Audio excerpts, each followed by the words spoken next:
Hari Om. Hari Om. Hari Om.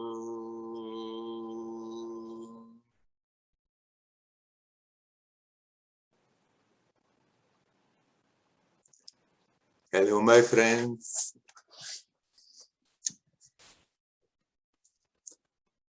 I'm talking to you now from the French part of Switzerland,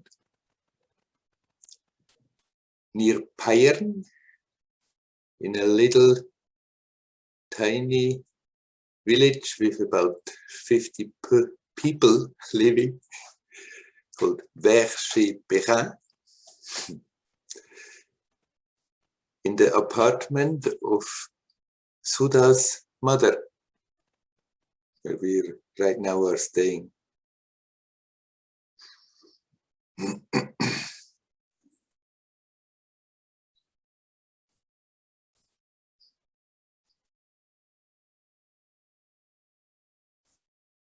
It's now less than 2 more weeks, and then we should fly back to India. So one more Satsang in Switzerland, and hopefully the next one is back on the roof in India.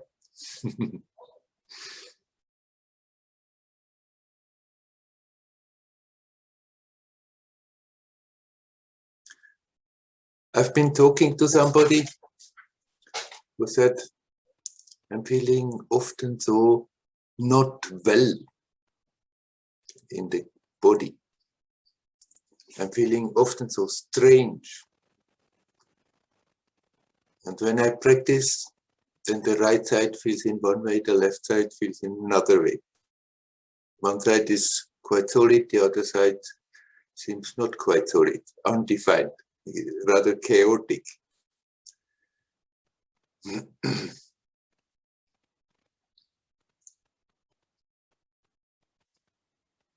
What I told this person is, don't you worry about it. If you're feeling unwell, if you're feeling distressed in the body, if somehow just a strange feeling is there, if we block and think it should not be like this, then we feed energy into it and it's getting worse. If we can accept, okay, a body sometimes feels a bit strange. Sometimes the body feels very nice and pleasant, but sometimes the body feels a bit strange. Then instead of blocking, instead of struggling with it, instead of thinking it shouldn't be like this, just accept for the moment and rather step a step back and watch what it is doing, what is happening, and then suddenly it's not a problem.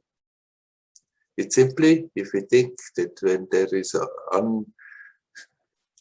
unpleasant feelings in the body, that it shouldn't be like this, it's not good, something is wrong, then it's getting a problem. But if we accept, okay, just feels like this right now, let it be so, observe, then at least we are not feeding our energy into it that it's getting worse. It may stick there for some time, but this is the best invitation to help it to go. To let harmony come back even on this physical expression of the self. And actually, the other aspect, that the right and the left side, they don't feel exactly the same. This is normal. It is just a fact. The right and the left side of the body don't feel exactly the same. In some people, there may be more difference, in some people less. But if you really observe, they do feel differently. And also with that, there's nothing to worry about. If we become aware of it, then Just accept it is like this. Center, breathe, relax. Be here now. And let on that level happen what needs to happen. No need of trying to do something about it, to correct things. When we see places where there is a lot of pain, okay, there we can give the intent into the whole picture, that it heals, that it's harmonizing, that the pain goes away.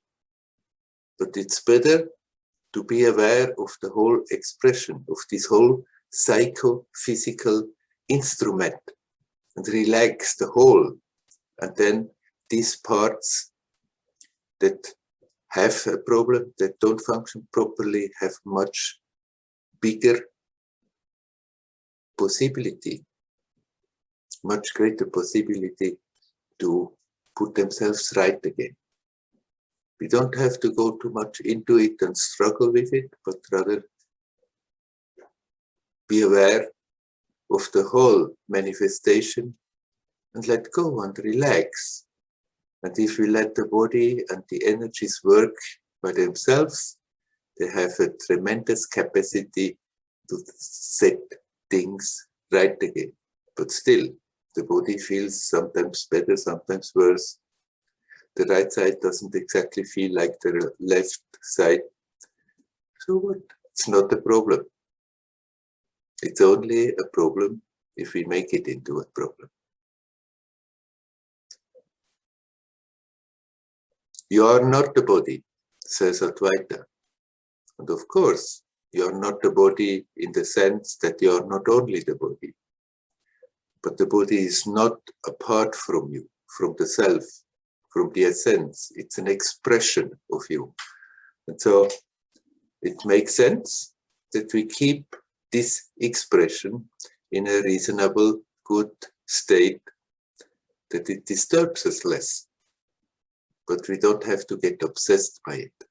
We just can learn when there is something that is not known what is happening, not to get afraid, and there is something that is not pleasant, that we just accept for the time being. It's not so pleasant.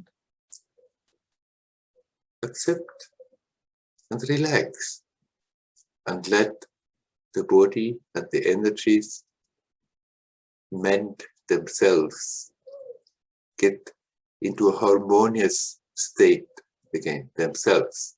And that is a good base that psychologically we can easier relax, easier be in harmony.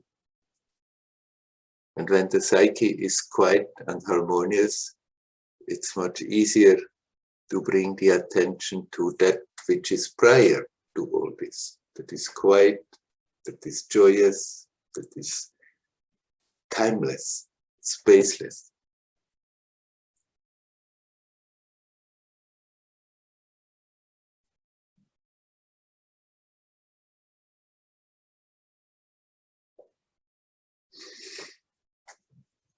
Okay, let me drop the subject and invite you to come in and talk.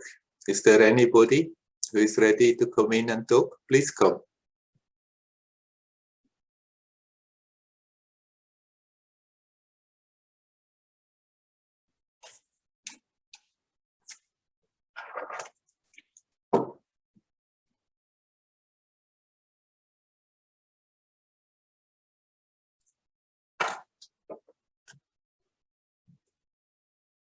So you want me to continue to talk?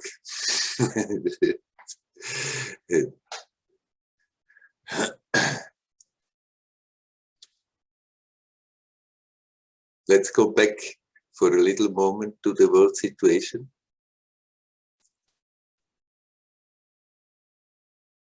And here's very confusing news. There are the mainstream news who say one thing. There are the underground news who say a very different thing. One can get very confused what is really going on.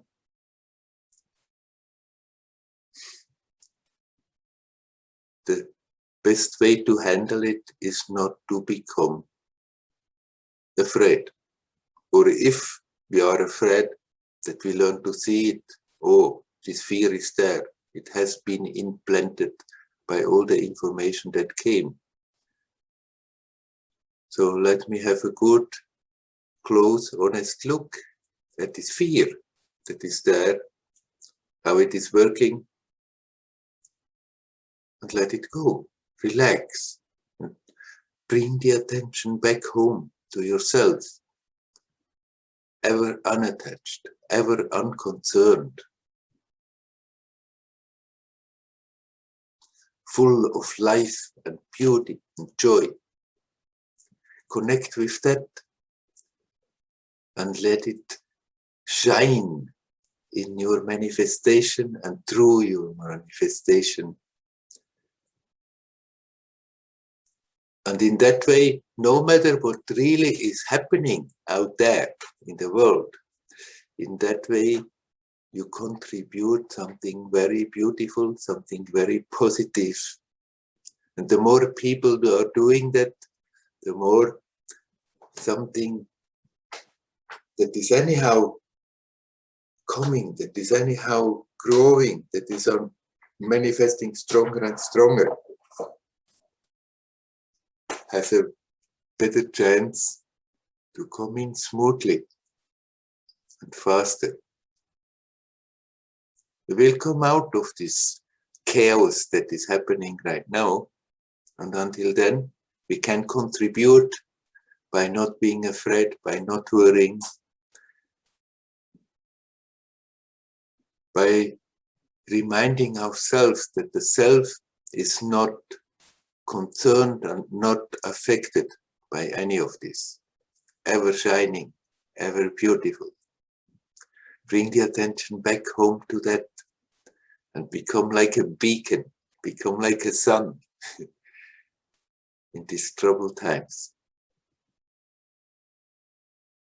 Then sometimes we may have to confront difficult situations. Then let's confront them, deal with them, and let them go again.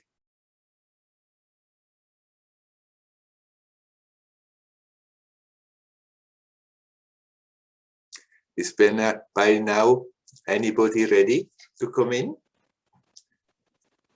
You're welcome to come in and talk. Hello, Woody.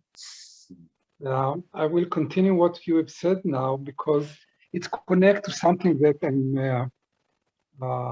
feeling, that from time to time I can find myself as if I'm lonely in this journey. Yeah. Not inside my house, but in my society, in my co-workers. And I can take a thought and say, well, what should you care about that? It's your journey. Yeah. But I cannot ignore the environment where I live in. And it's sometimes not discouraged, but it disappoints me that that I had this feeling. Can you speak a little bit about this loneliness? Right. I remember that feeling very well. I felt much of my youth like that, growing up in this world. Although it was easy for me to connect with people, in a way I felt, hey, somehow I'm alone. I can be friendly with people, and yet I feel we are talking in a completely different world, on a different level. And as long as I resisted against that, it was always painful. It made me suffer. Then I came to India, came to the first ashram, studying Vedanta with 60 other students, and I felt, finally, I've come home. I've come to people who think in the same way, who feel in the same way, who come for the same purpose. But this feeling didn't hold very long. And even there, then I felt, again, I'm lonely. After all, we are talking together, we are seemingly talking about the same thing, and yet there seems to be such a loneliness there. And again, I resisted, and it made me feel painful about it. And then I left that ashram and came to Amma, and we were just a teeny little group at that time. And there again I felt, finally, I've come home. Finally, I'm with people who feel the same way. We are like a little family. And even there, after some time, that same feeling of loneliness came back. And as long as there was resistance, it was a painful experience. But then gradually I started to understand this is just a feeling that we are producing from the fact that in a way you are alone. But that aloneness is nothing painful, that aloneness is very joyful, that aloneness is all oneness. You are connected with everything, and yet there's something totally unique in every manifestation of that all oneness. And in that sense, you are alone, but it's only a problem that if I identify with the person I think I am, and then transform that sense of aloneness into the feeling of loneliness. But it's not that we have to change the whole society and after that we don't feel lonely anymore. We can also not do that. But even if people change, somehow if that feeling still can spring up. Even if you're with people who are basically having a similar mindset, pulling in the same direction, still that feeling can come back. If we stop resisting that feeling and with that feeling dive deeper, then there comes a sense of aloneness, and the same thing that previous rather caused pain causes joy, that after all, that in that aloneness, in that all oneness, there's something so pristine, so beautiful, and so untouchable. Nothing can hurt it, nobody can hurt it. The more you connect it with that aspect of it, of that aloneness, the more the same thing that was a problem that made us suffer, the same thing becomes your strength and your base, and you are happy about it. As long as we are expecting we should be in a world where there is more understanding, more harmony, then we always will feel it's not enough. So find that strength, that beauty, that harmony in yourself. And then you can accept people as they are, what they are doing, how they are functioning from their perspective. And you can even see through the superficial differences that essentially we are connected, essentially we are the same. Although unique in manifestation, in expression, you're still essentially the same. And the more you become aware of that, the more feelings like loneliness cannot more come. Or if they come, they are there for a moment and immediately it brings your attention back more to your aspect of all oneness, of that aloneness that makes you strong and joyous and radiant, and no pain can come close anymore. I accept everything, but you know, I will give an example. I'm dealing in my life in the extreme edge of scientific, technical issues of supporting human life. Yes. And from the last few years, I'm trying to bring to my professional life with my patient the ability to accept that death is there. It will be there. Yes. And it's always discouraged me when my colleague said, where you bring this idea from? Why you are not fighting against all odds for maybe you will succeed? And I said, well, it will be there. We will see that. And the only thing that I feel today, after so many years, is that I already accept that, and it doesn't make any problem with my profession. Yes. But attitude of the people that surround me, younger or older, it's something that disappoints me. Yes. They have learned in their formation to think in a certain way. And if you never question it, then you just continue and think that's the right thing. But of course you're right. Even if you struggle and keep people alive at all costs for however long, death eventually is still there. And I congratulate you, it's much better to be more relaxed about it than instead of desperately trying to lengthen a lifespan, even no matter what the cost. And even if it's not something joyous for the person that is concerned, it's not necessarily a better way of doing it, but rather be with them, that they feel your love, that you feel your connection with them, and support them in their last period instead of desperately doing things.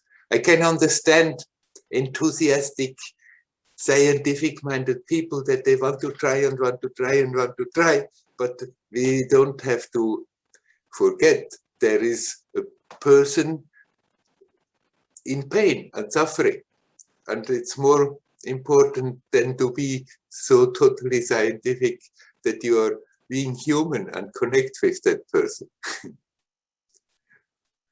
But they have learned what they have learned.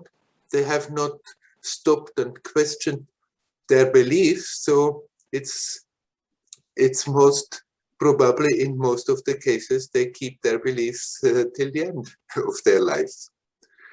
If somebody is open to hear other ideas, then it's worth the trouble to discuss with them. But if you feel there is no openness, then most of the time it's better not to say much. Yeah, I accept that because I already take to myself, there is a say by the Sufi who's saying that you should go around in the world with an open heart and your hand is willing to help.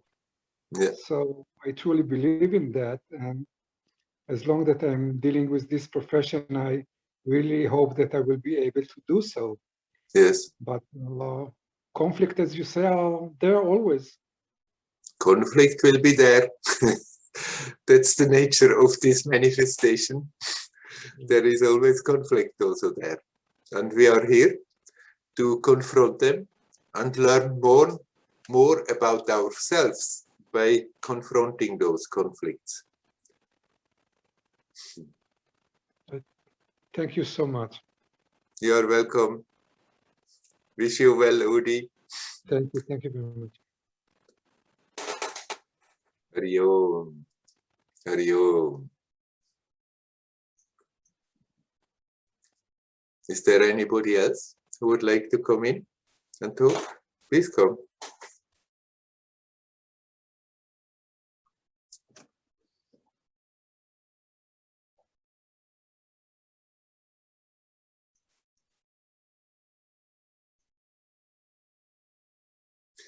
When we look, just to continue the subject we have been talking right now, when we look at other people, when we look from a detached standpoint, because we are not in their body, in their emotion, in their mindset, then of course, from that perspective, it's much easier to see that it would be, many times it would be much better for them if they would let go certain ideas, if they would let go certain habits, if they would let go certain conditionings, because they create tension for themselves and they can create tensions radiating it and create tensions around themselves. But the person who is in the midst of it, totally identified with their thoughts, with their emotions, they simply cannot see that.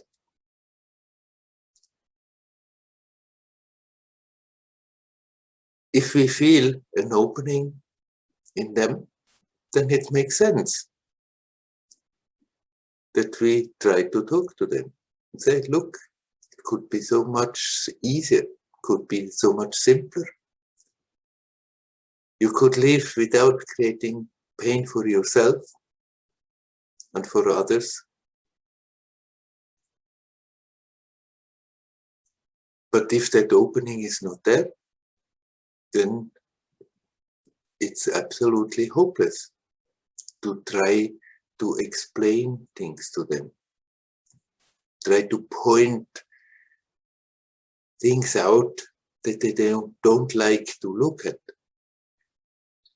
And so it's better, as good as we can,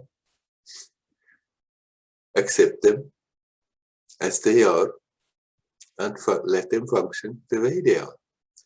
As long we have the right, as long as they are not stepping in our path and try to prevent us from doing that which we think is right. That is, of course, it's right that we tell them, look, I have a different idea, and that's how I function, and that's how I want to do it, and you have to stop stepping in my way, doing what I do. If people come and start to ask questions about their life and themselves, then of course, by all means, tell them how you feel, how you think, your realizations that came to you when you were more self-observative, then that may inspire them to also do more self-observation. Become more aware how they are functioning, where the bottlenecks are that create pain, and learn to let them go. But if that opening is not there, we cannot do anything but connect with them and still remain in our well-being, and that gives them help and support, and eventually they may come to the point where they are more open for something else.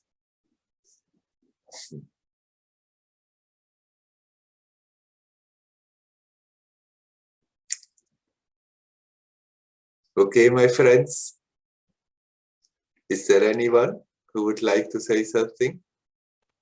You're welcome to go in.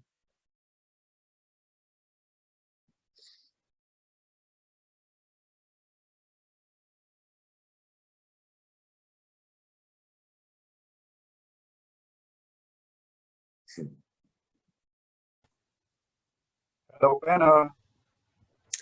Hello, Moksha. I hear you. Um, Now I see you also. Hello. Yes, hello. Oh, your words are like Amrita. Really, really. It is so, for me, always reminding again. It is just beautiful. And I was this morning meditating with a friend, and suddenly came up in my mind from Papaji. Never ever something happened. And it, from the silence, it is really like, it is not much happening, right? Mhm. It is, if I take it serious, it is a lot of things happening, and most of the time problems. Yeah, But if I'm connected, it is just uh, not much happening, not much happening, and it is beautiful and relaxing. What you say, breathe, center, breathe, relax. It is this relaxation for me. It's such a great point, because I took it never serious. Our relaxation. No, we have to go for something. Blah blah blah. And I feel, Paul, if you relax, then you can see the beauty of life. yeah. So it sounds so simple, but it's yeah, beautiful. Actually, it is simple. It's simply Yes. that it's difficult for our mind to accept that a simple thing like this could be so effective. We have grown up being taught that something good has to be complicated. Something effective has to be very complicated. And then we have learned to completely disregard simplicity. As anyhow, the simplicity is for simpletons. It's for people who anyhow have not much in their head. But it's wrong.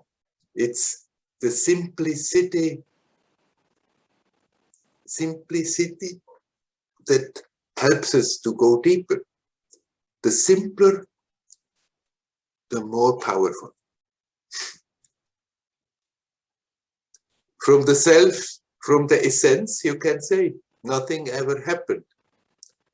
On the relative level, in time and space, of course, a lot of things are happening all the time. But it's not changing the self. It's not happening to the self. From that standpoint, nothing ever happened. Everything is just momentary appearance. It comes, it goes like bubbles. Soap bubbles.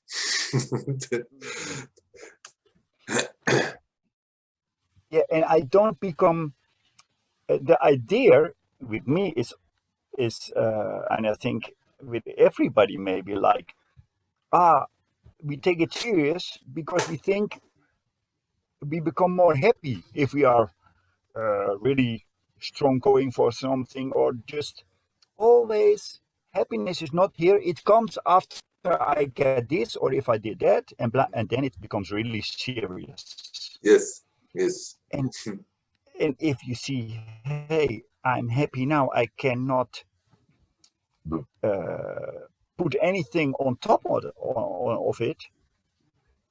It's simple. It's simple, huh? Yes, it's simple. And what you said, it's true. And then with this simplicity, it goes deeper. Yes. And I also, with working, for me, working was only right if I was really totally working hard and with sweat and heavy. Then that's work. Easy is nothing. Yeah. It's what you said. I'm crazy that how I come on this idea, right? Mm. Enjoyment, relaxation, that were more like schimpfworte. Yeah. Oh, you take it easy. You take it easy. In German, it is something bad. Yeah, it's like accusing somebody to be a bad person. Huh? Yes. You take it easy. Yeah. And if you think of it, take it easy is the most beautiful thing. Yes. So to You, realize, you can take it easy and still do whatever you need to do. yes, Playfully, joyously, and take it it doesn't. easy while doing it. Yeah, it is not meaning that I'm doing I don't give anything or give a fuck or what. No, but take Yeah. it easy. Yes.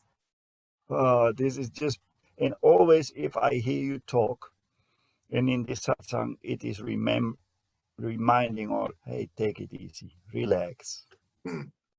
and this is just healing. For me, Right. it is healing. If we relax, then the healing is just happening. Huh? Right. Yeah. And the misunderstanding in society is to be relaxed. To take it easy is to be lazy. And it's not to be lazy. Actually, for people whose mind are going very strongly, it's quite a job to learn to relax and to be easy.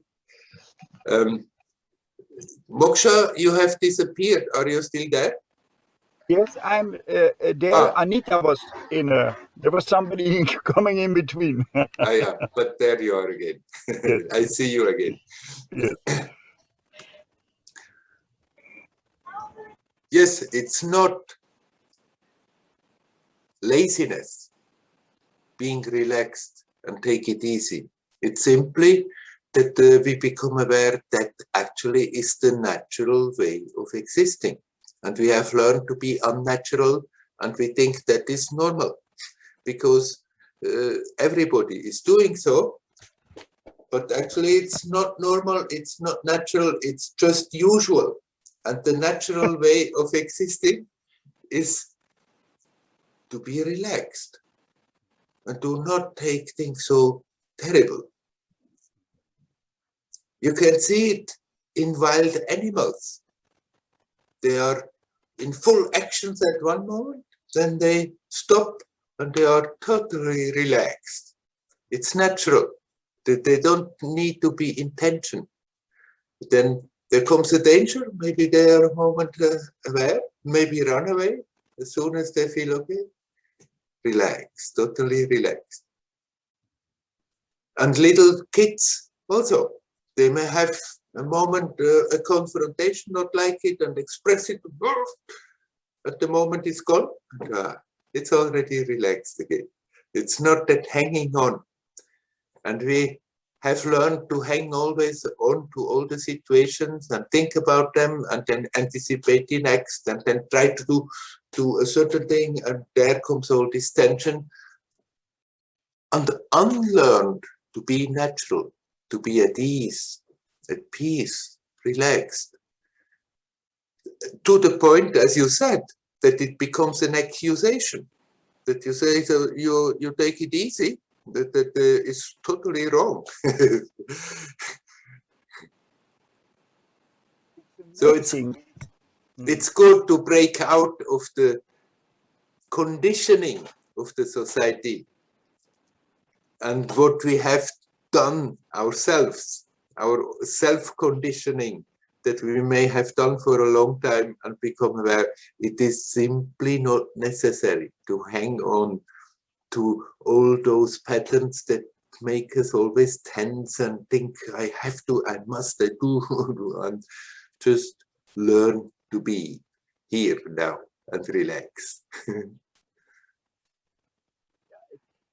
Small things already, Today, I have myself a satsang this afternoon. Oh, I have to clean the room. I have to blah, blah, blah. And there's a tension coming. And I see, hey, man, if you see it, relax. If the room is not so clean, so what? I do a little bit, relax. Something with the car, I have a look at it. Oh, relax. Yes. In all small things, the pattern is tension. Yes. Actually, whole life is one big tension. If I not struggle, I will go under, and it is absolutely nonsense. It's not even that we are doing the things better when we are in tension and create all that. If you are relaxed and not so much concerned, most of the time you're doing better. The practical things. It is incredible, no? Yeah. Because if I'm relaxed, I see much more I have a much more open mind and open system. And if I'm really tensed, I don't see anything. Yeah, So, right. yeah. So good reminder. Thank you, Werner. Good reminder. Have a good satsang this afternoon.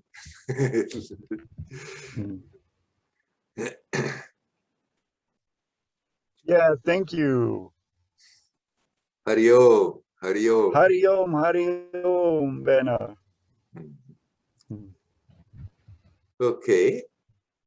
Anita, did you want to come in before, or was that accidentally?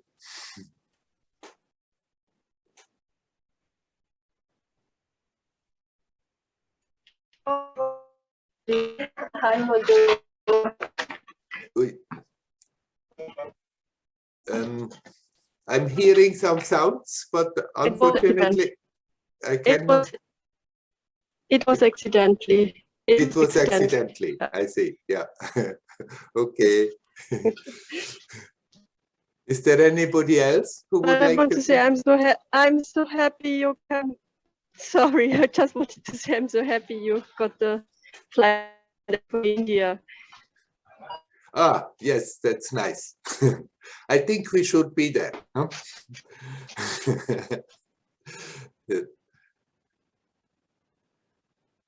Okay, Hari Om, Hari Om. Is there anybody else who would like to come in?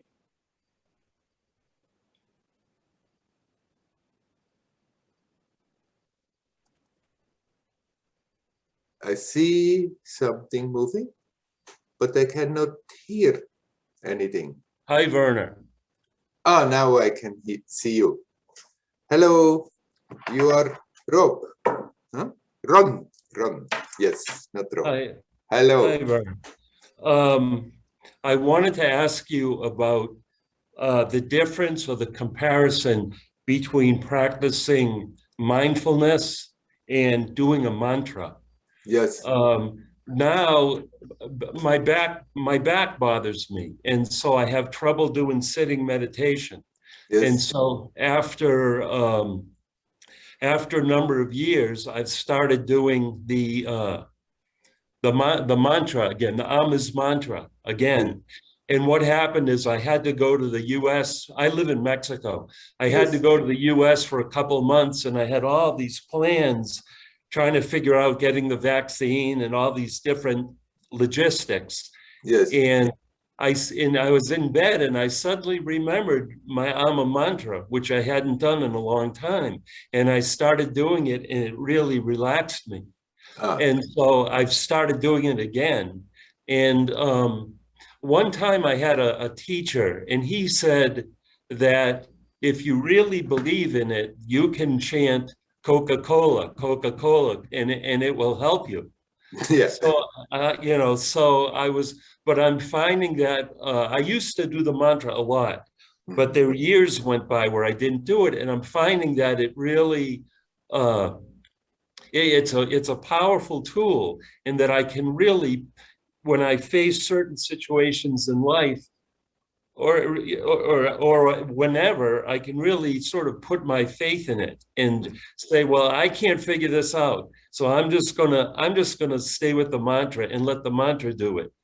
And so sometimes people say that the words of the mantra have a certain power, and there's a chosen deity, and I'm wondering that what you would say regarding the difference between just mindfulness in using a mantra, because when we think of a mantra, it's kind of a strange and mysterious thing that we do. Yes. But you were talking about conditioning, and I think that to address my conditioning, which like most people, well, which is strong, it's like something that can cut through it. So I don't know, that's my observation and my question for you. Yeah. They seem to be different. The practice of mindfulness and the practice of mantra. And there are teachers who are teaching and practicing mindfulness. They say don't you do these kind of things like mantra that is only superficially a bit numbing you, but it's not resolving the issues. But it's wrong to say like this, because it always depends how you are doing things. And then whether you are practicing mindfulness or whether you are doing a mantra, if you have the proper if you have the proper attitude, that practice will make you think deeper and deeper and deeper. And ultimately, they are not so different, the practices, even if externally, maybe along with the mindfulness, you hold on to the breath or watch body sensations or use this kind of tools. And then with the mantra, you just use the sound, whether it is physically or simply mentally, you use the sound of the mantra to bring the attention also to the present and think deeper. Now, does a mantra in itself have its own power? Or could we repeat Coca-Cola? That aspect is true. If you somehow could muster up the faith that Coca-Cola is, repeating Coca-Cola is going to bring you anywhere, then certainly it would work if you have that faith. But it's a bit difficult for a mind to have faith in that. On the other hand, if you have a mantra that is traditionally used, especially if you receive the mantra from a guru in whom you have faith, then it's easier to have faith that there's something good in that mantra than say anything. And then on top of that, often the traditional mantras, they use these traditional bijas, which have been used since time immemorial to help to bring the attention to the present, to connect with divinity. And so they have in itself their own energy. But again, it's the same. You can access to that energy only if you really have faith in it. As long as you think it's all nonsense, then repeating a mantra would not bring anything. But whether you are doing mindfulness or doing the mantra, the point of it is to give our psyche a help to connect more consciously with yourself. And so they all come together. The different practices, they are doing the same thing if we have the proper attitude.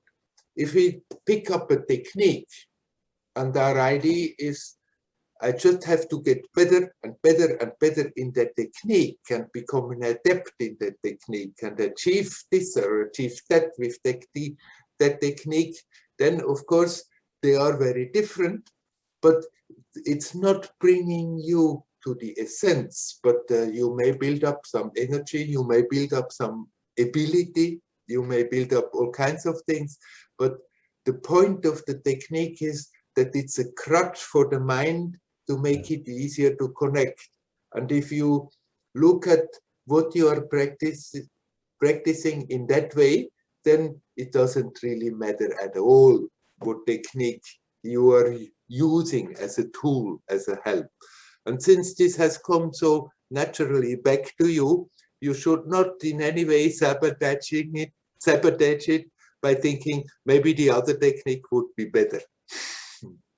You can also they can also come totally together.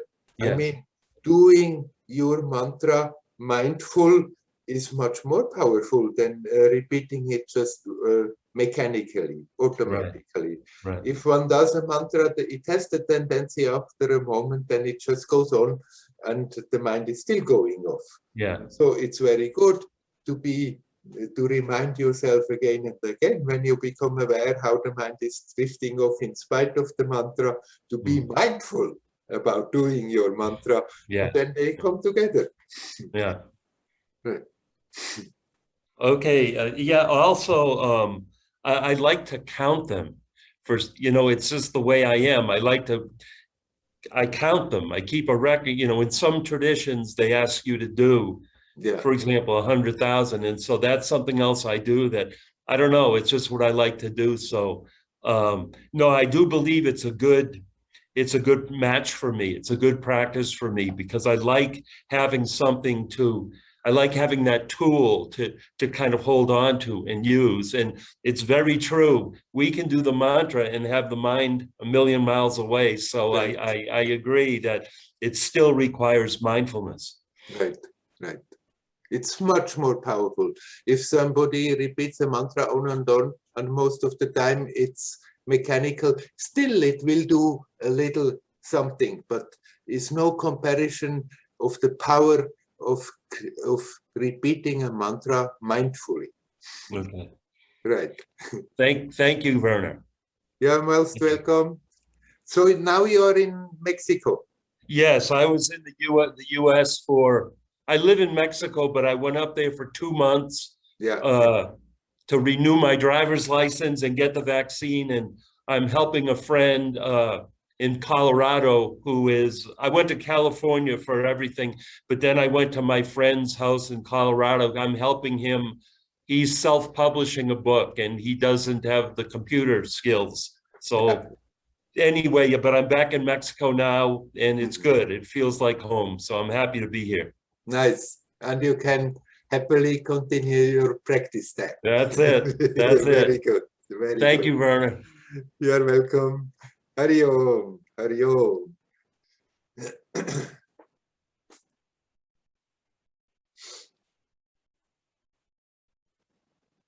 Is there anybody else who would like to come in? You're welcome.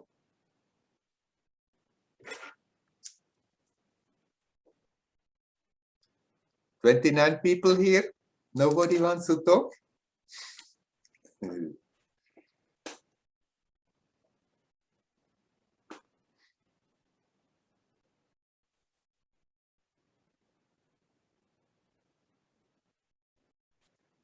Just in the same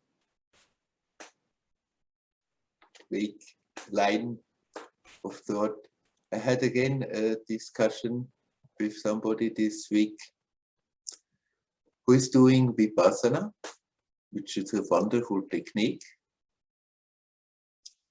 and told me about, in a certain tradition, he came to the Vipassana and he admires the practice and he admires the technique, but after that he changed to rather another more open Vipassana practice, because along with the technique came also a certain rigidity and narrowness in the teaching, that only this will really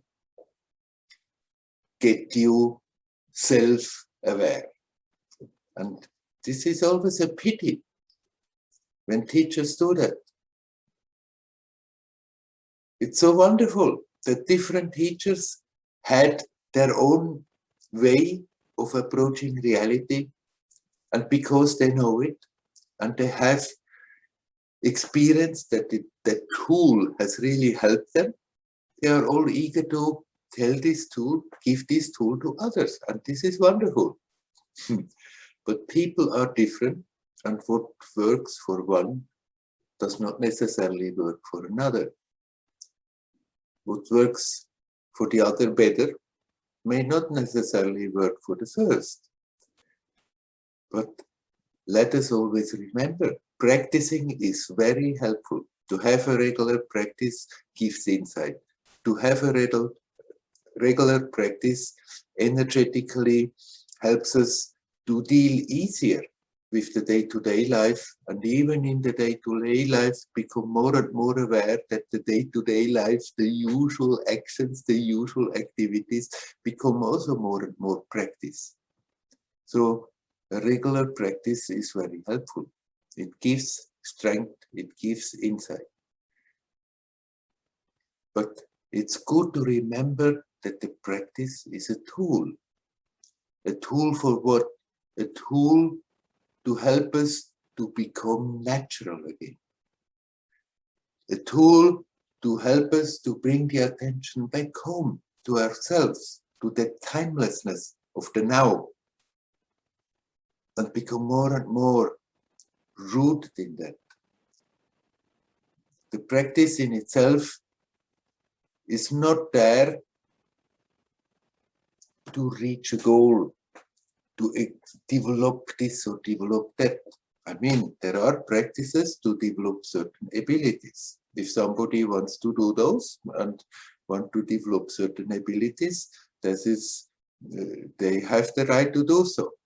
But the practice for becoming self-aware is a tool. And so it doesn't matter whether we do this or do that. It's certainly better not to just keep on a little bit experimenting, doing a little this and then think, oh, now I do a little that, and then I do a little bit another thing. It's better to have a basic current that resonates with our heart, that resonates with our being. Then if new impulses come, we can also accept them, pick them up and check them out. And if it feels right for us, we can integrate it in our current, in what we are already doing. That is perfectly fine. It's not that we should pick up on something and then stick with that only for the rest of our life. But it's good to remember practice is a tool. The tool is there to make it easier to bring the attention back home and relax here now. We have become unnatural without being aware of it, and it has been so established that it's not so easy just abstractly to drop all those habits, just abstractly to drop all those conditionings and limitations that we have created. So we can very well use tools to help us to undo again what we have done unconsciously, to consciously undo again. And for that, practices are helpful.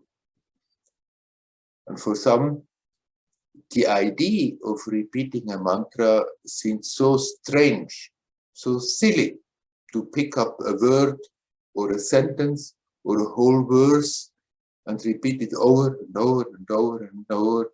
It feels so silly that this could do something good, then it's certainly not for them to do mantra japa.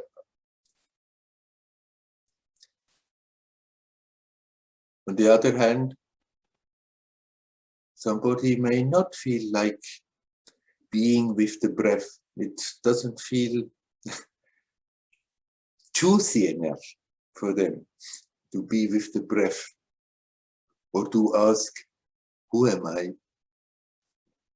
And they may feel so much more in touch with divinity, with the self, by just innocently repeating a mantra, opening up the heart.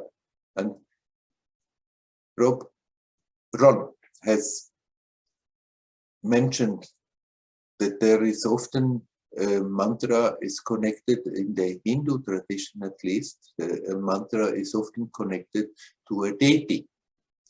And if somebody feels connected to a special deity, then it's also one way of becoming more aware of divinity. And divinity is your own self. The deities are also conducts to that one divinity. The deities are beautiful manifestations, and if somebody has a special affinity with a certain deity and does the mantra then with an innocent heart, it is a totally powerful practice to become more self-aware, no matter what some teachers say about it. Even if their ideas are so fixed on their particular practice and they say it cannot possibly help, then they are wrong. They just have not experienced for themselves the beauty of it.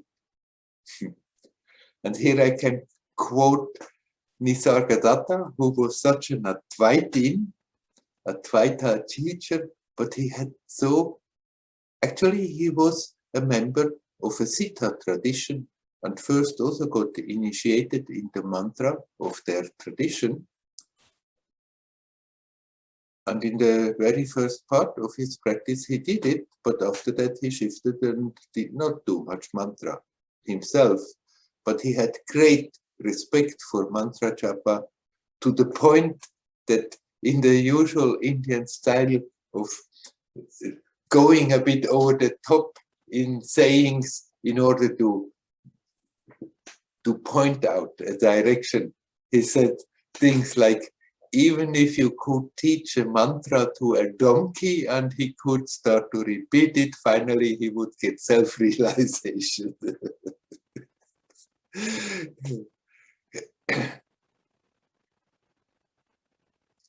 I also have great respect. I have a mantra. I've used it, but I never was much of a mantra practitioner. For me, it was more like in between, it was like taking a breath from other concentrations, like now just relax and do the mantra. And it was very helpful to integrate that mantra practice in other practices. There are not contradictions. We can easily bring different practices together if we feel like doing so. And I remember Ramana was complaining sometimes to the people sitting with him, oh, you intellectuals, you always, your mind is going on going, and you create doubts and ask questions and create new doubts and ask new questions. If a simple man from the village comes to me, I give him a mantra and he's happy about it, he goes home and practices it.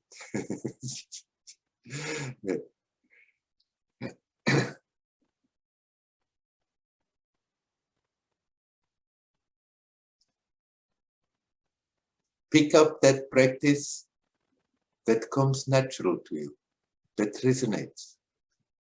And like he just said, Ron, that he did a lot of mantra and then he let it go. And then for a period, another practice was much more important. And now spontaneously, naturally, it comes back. That can happen, that is fine. And the more we go deeper, the more we see the two practices, they are not in any way contradictions, they can easily be merged.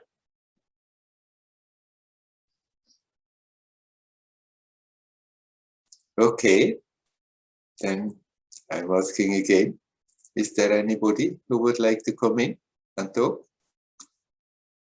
You're welcome to come. I need to ask. Hari Om, Werner. Hari Om, Ben. Hari Om. Hari Om. Hello. I have a friend here who has a question. Hello, friend. Hello, friend. You can ask in German if it's easier. I don't speak German. Oh, okay. I have a question about a habit I have. I pick my fingernails. Yes. And I don't know why I do it, and I also don't know how to stop it. Well, I don't think that I can give you a magic trick how to stop That's so sad. eating your fingernails. But what you can try is, as long as you are not aware of doing it, then you can't do anything. Then it's just happening. But when you become aware, and that moment you stop, but you keep that urge to do so, and don't do it. And see what it's doing to your experience right now, that urge is there, you want to go, but you don't, you're aware of it and you don't do it, but you don't push that urge away. Then the urge is screaming at me. Then the urge is screaming at you. But watch what it is doing to your experience right now. What is happening in your body when that urge is there. And then when you feel that urge and it's creating a certain tension in your body, then relax as good as you can. Relax your legs.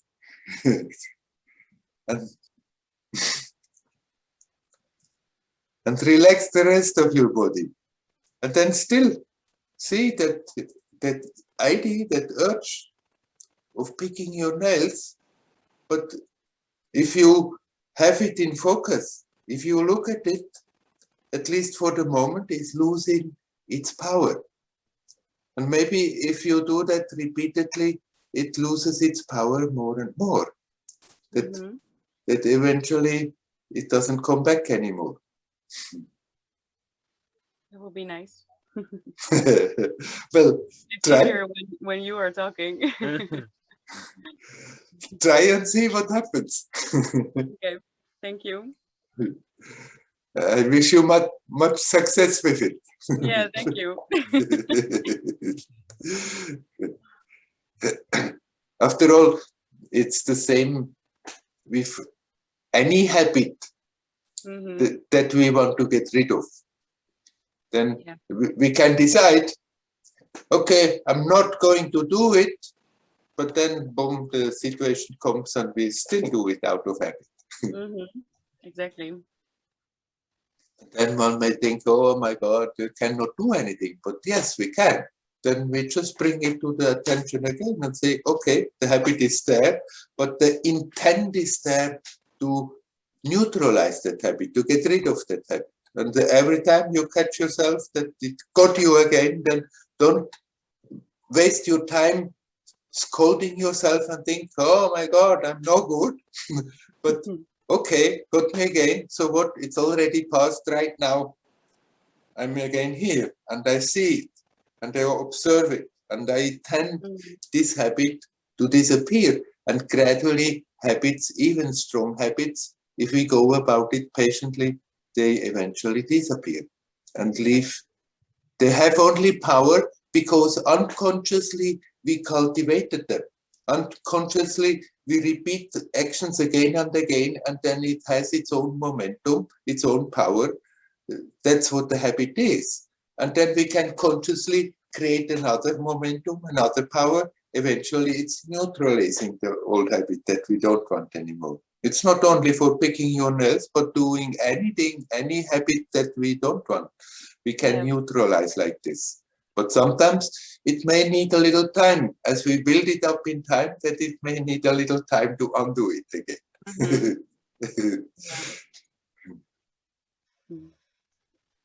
Thank you. You're welcome. You wanted to say something, Ben? Are you still in Spain in your retreat center? Yes, still here, and we're just finishing our teacher training. It's been a beautiful adventure to have a group of people coming from different parts of Europe and going through this deep immersion, and to move together, to meditate together every day and practice. It's been very enriching to do that and to experience that here in this quiet nature place. So yeah, feeling definitely uplifted and inspired, and as always to just connect with the sangha here at your satsang is a beautiful thread to continue the practice. Very nice, sounds very beautiful what you are telling. Good. Yes. Wonderful. And you and anyone who is listening is very welcome to come spend some time here at any time if they feel like. It's a beautiful place to practice and to be together, so most welcome. Have you heard? You can just connect with Ben. Whether I'm here or not, you know? Yeah. But you can give them the access to those who are here now, if they want to connect with your center. Totally. Okay, wonderful. I wish you well Werner. that you continue like this. Thank you. Hariom. Hariom, Hariom.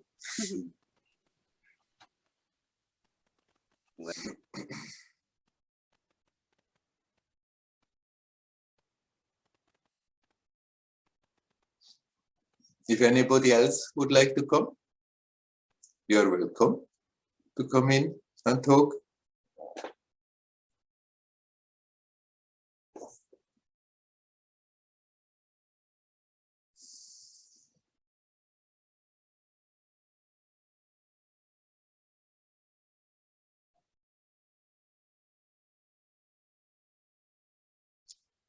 So I will go on a little more about the habits.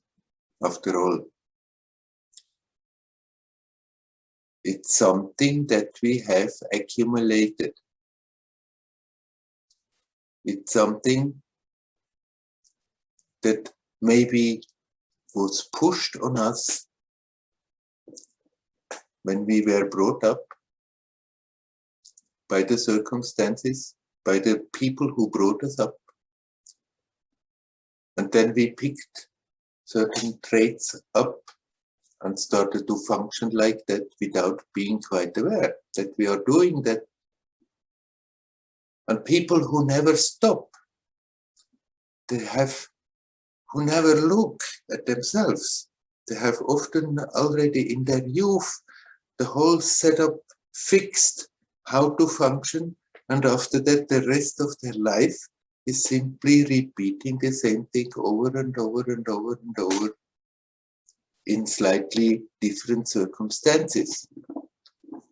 Never being aware that actually those habits, those tendencies have been formed. They are not necessarily natural.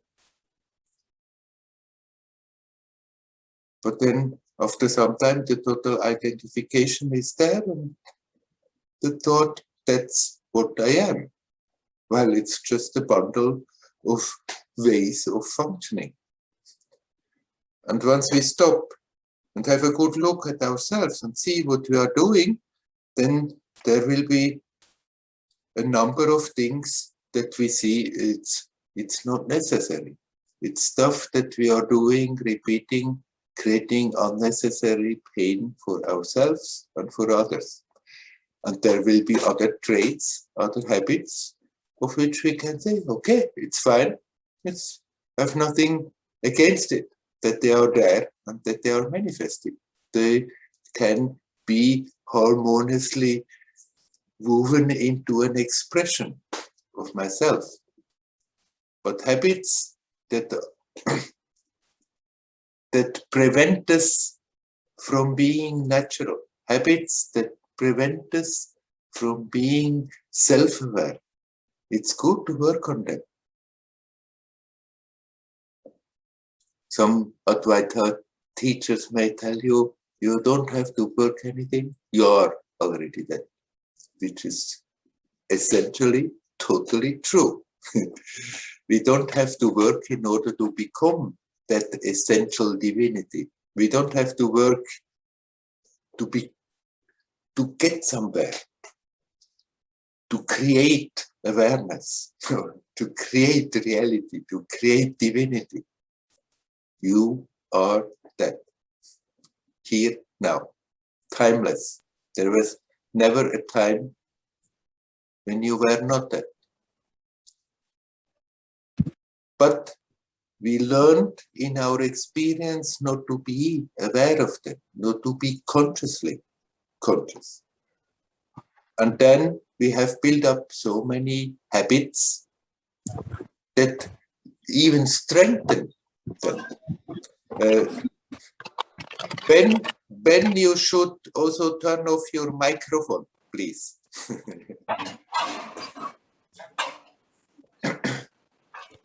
And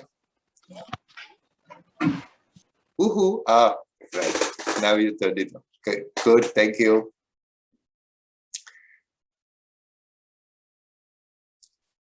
And those habits, when we see them, when we see that they are not healthy, they prevent us from being natural, then naturally they create pain, they create suffering. And it makes totally sense to work on that. There's no point in Advaitic, with an Advaitic mood say, you are already dead. As long as those habits are there and creating pain, the pain is there, and the pain is experienced. And nobody likes to suffer. Why? Because it's not natural to suffer. And so it makes sense to work on them. And working on habits, how does it go? It's just becoming more and more aware how they are functioning. Seeing more and more when the habit creates a certain current, a certain energy, and then maybe stop in our tracks and just accept it's there, open up to it, instead of fighting against it, trying to suppress it, trying to push it away. Okay, it's there, that energy. And usually it pushes me to do certain actions. But right now, I'm not doing those actions, but feel that energy. It's not necessarily a pleasant experience, but still, you become acutely aware in your body, energetically, what is happening right now. And there you can start to relax. Instead of building up and building up and building up the energy, you relax. And for a moment, it may even feel like the energy is getting stronger, like the urge to do this or that is getting stronger. But if you keep that alertness and observe, then that urge also starts to gradually melt away again. Every time we deal with a habitual tendency that we rather would either modify or really get rid of it, every time we deal with it in such a way, the old habit is not getting stronger, but it's getting weaker. And it's not only if we can stop it, even if the habit completely overwhelmed us. Let's say I have a habit of reacting with anger, and I decide, no, I'm not going to do that anymore. And then the situation comes, somebody may be critical, somebody may insult us, and then without thinking, boom, the angry reaction is there. But then, after that, when the situation already has passed, still the habitual anger is there and it's turning around. And even if we were completely unconscious in the situation itself, overwhelmed and pushed by the habit, but sooner or later, then the awareness comes. Oh, there I go again. There I being again my old self. There I get completely controlled by the habit. Then don't waste your time feeling bad about yourself and saying judgmental things about yourself. Okay, it got me again. But now, this is already over. Now I see that anger still sticks in my system. But now I have the possibility to relax and let it go. And that is really very important. Not that we think, oh, this chance is already lost. Oh, this chance I already gave way, it's lost. No. Right now, when I think about it, and those emotions are still there, I can work with that emotion. Accept that the emotion is there, see what it is doing, and then relax the tensions that it is producing. If we consequently go about it whenever we catch ourselves, whenever we remember and see an old trait, an old habit that we wanted to get rid of has again totally taken control, but if we after that start to work with it like that, then that awareness comes earlier and earlier and earlier in such situations until you may be fully aware in the situation itself, and still the habit may push you to act against your will. But at the same time, you're also observing and detaching.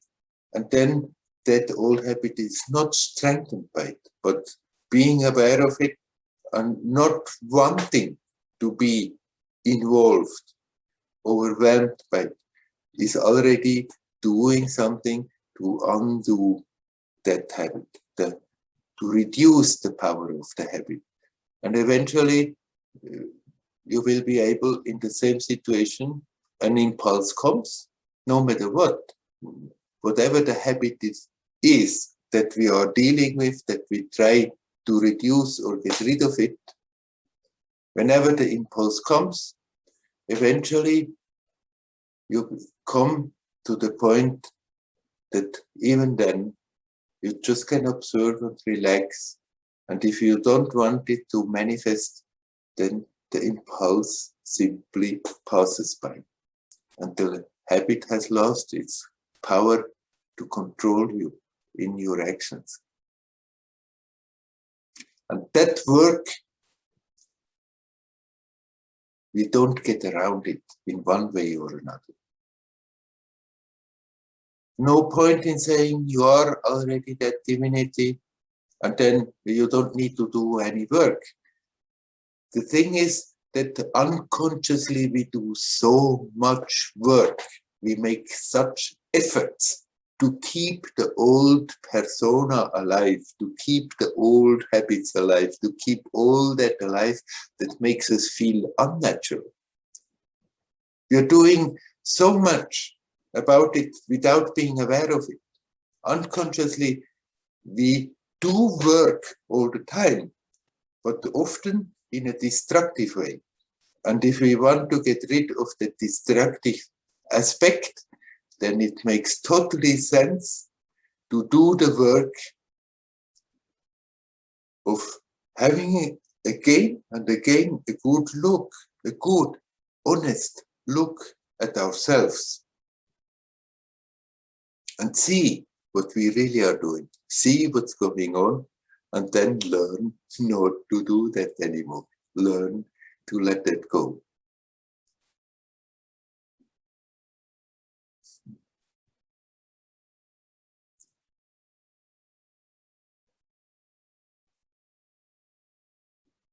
We should be natural, naturally natural, but we have learned not to be natural.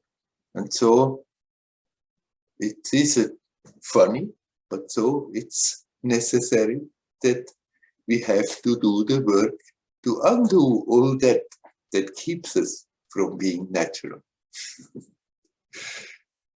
It's not below the dignity of also an Advaita man or woman on the Advaita approach to make the effort, to have a good, honest look at ourselves and see what is covering up that purity of beingness. That purity of beingness doesn't need any work.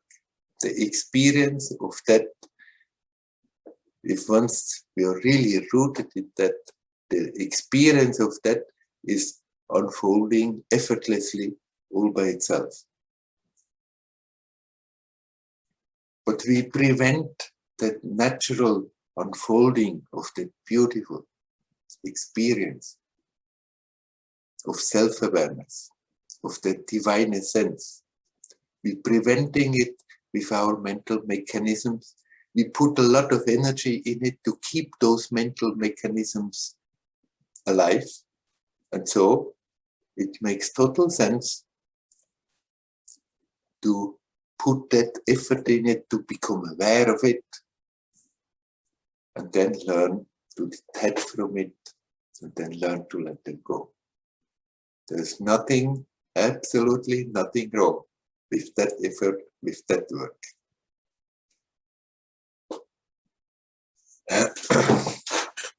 So I think, since there has not been so much eagerness to talk, let's stop the official satsang for today. Hari Om, Hari Om, Hari Om.